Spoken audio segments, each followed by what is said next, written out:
મારું નામ છે અશુભાઈ ભગદેવ। સ્વામિનારાયણ સંપ્રદાયના જ્ઞાનપ્રદ સ્વામીજી જલારામ બાપા વિરુદ્ધ જે બફાટ કરેલ છે કે એને આશીર્વાદ આપેલા હતા, એના માટે રઘુવંશી સમાજ તો ચોક્કસ ક્લિપમાં છે એનો વિરોધ કરે છે, પણ 18 વરણ આની 18 વરણમાં જે હનુમાનજી વિશે, શિવજી વિશે, બ્રહ્માજી વિશે, નાગબાઈ વિશે જે સ્વામિનારાયણ સંપ્રદાયના જે સંતો બફાટ કરી રહ્યા છે એના હિસાબે અમારો વિરોધ છે। અને આજે રામધામ ટ્રસ્ટ જાલીડા પ્રદ્યુમનગર પોલીસ સ્ટેશનમાં એના વિરુદ્ધ ફરિયાદ નોંધવા માટે આવ્યો છે।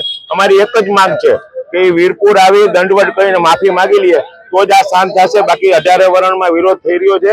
સ્વામિનારાયણ સંપ્રદાય સારો છે, પણ આ બની બેઠેલા સાધુઓ છે, તમને ખબર હોય તો 4-5 દી ઘનશ્યામભાઈ પરમારે કીધું કે આને અમે સંત કહેતા જ નથી, એટલે આ ખરેખર ગંભીર બાબત થઈ રહી છે। ધીરે ધીરે આક્રોશ દરેક જ્ઞાતિમાં વધતો જાય છે, એટલે તાત્કાલિક સ્વામિનારાયણ સંપ્રદાય વડતાલ ટ્રસ્ટે કે જે ચેરમેન કે જે કોઈ સંભાળતે તાત્કાલિક આનો રસ્તો કાઢી અને આને શાંત પાડવું જોઈએ, આના પરિણામ બહુ ખરાબ આવશે। એક જ અમારી માંગ છે કે વીરપુર આવી જલારામ બાપાની સામે નતમસ્તક થઈને જાહેરમાં માફી માંગે મીડિયા સામે કે ભાઈ મારી ભૂલ થઈ ગઈ છે, આ હું બોલ્યો છું ખોટું છે, એ પુરાવા રજૂ કરે છે, બધા ખોટા પુરાવો એમને મને કહેતા આવ્યા છે ગુણાતીનંદ સ્વામી વીરપુર ગયા હશે, આશીર્વાદ આપ્યા છે, બધી વાત સાચી, એના થકી આ રોટલો ચાલુ નથી થયો।